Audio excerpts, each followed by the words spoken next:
Have you ever stopped to think about what's really going on inside your head on a day-to-day basis? Not in some abstract way, but what the small things you do, almost on autopilot, are actually doing to your brain?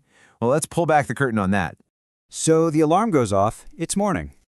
You probably hit snooze, and you're feeling that all too familiar grogginess. Maybe you got 6 hours of sleep, maybe even less. But you know, deep down, it wasn't nearly enough. And what's the very first move you make? You reach for the phone. That screen lights up your face, a flood of notifications, emails, what everyone else was doing while you were sleeping.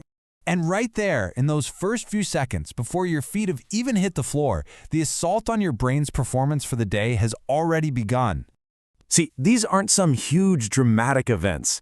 They're what I call the silent saboteurs. These small, seemingly harmless daily habits that are quietly working against you, robbing you of your mental clarity.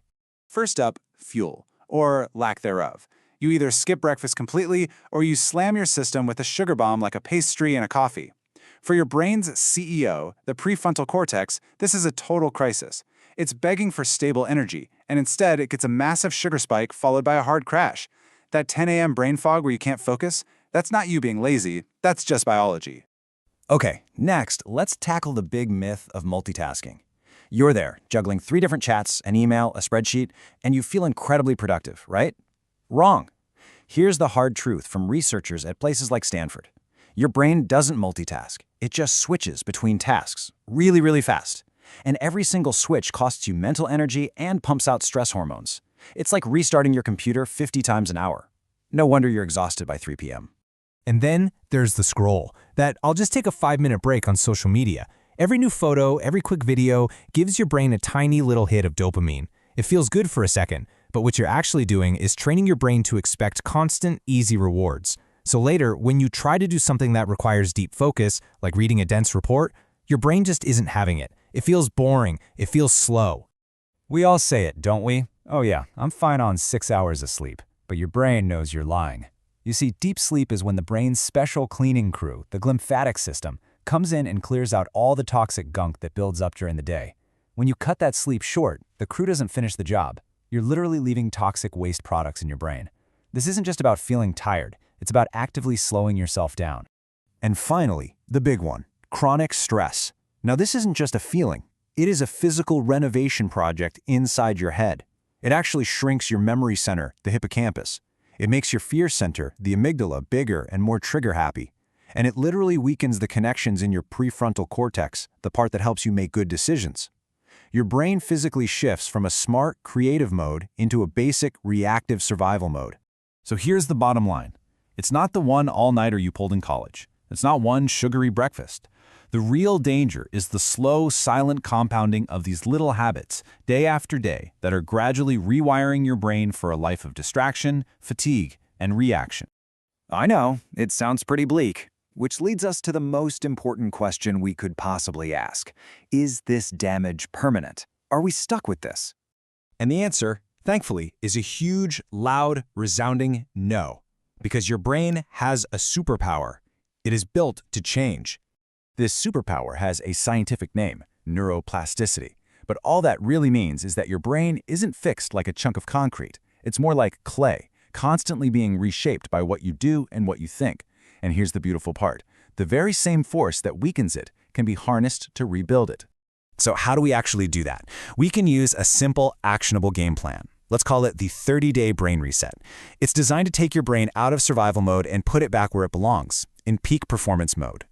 Week 1 is all about building a solid foundation. We're just trying to stabilize your energy. Start the day with protein and fat to give that prefrontal cortex the steady fuel it craves.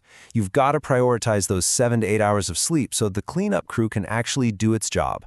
And just a few minutes of natural sunlight when you wake up helps set your whole body clock for the day. The goal here isn't perfection. It's just to lift that brain fog. Okay, now that your energy is stable, we can start to retrain your attention.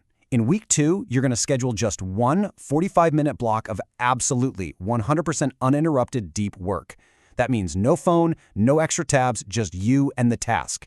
And try this, the 2-window rule. Never have more than 2 things open on your computer at once. It forces you to stop the constant switching and actually starts rebuilding that focus muscle. Week 3 is all about your brain's reward system. We need to reset it so it's not so dependent on those cheap, easy dopamine hits. The mission? Cut your mindless scrolling time in half. But here's the critical part. You have to replace that time with something that gives you a healthier reward, like a 20-minute walk. This is a double whammy. You're reducing the junk food stimulation and boosting a molecule called BDNF, which is basically fertilizer for your brain cells.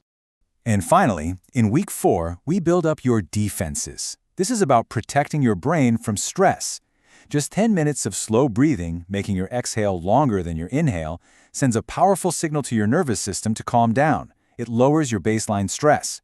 And try writing down 3 things you can actually control each day. It's a simple way to fight back against that feeling of helplessness that fuels chronic stress. So, after these 30 days, what has actually physically changed? Because this isn't magic, you know? This is measurable biology. The actual connections in your decision-making center are stronger. The levels of that brain fertilizer, BDNF, are measurably higher. Your baseline stress hormones are lower. Your reward system is more stable. And that crucial memory center, the hippocampus, is being protected instead of shrinking.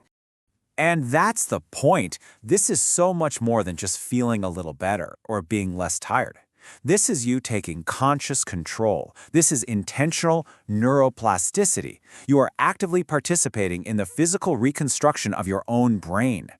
And you know, maybe the most important truth in all of this is that you don't need to completely upend your entire life tomorrow. You just need to create a little bit of space, remove a few of the key things holding it back, and give your brain a chance to do what it is brilliantly designed to do, to repair, to rebuild, and to heal itself. Every one of these simple, repeated actions, from the food you eat in the morning to the way you breathe for 10 minutes, creates a profound biological ripple effect. So the only question left is, are you ready to begin?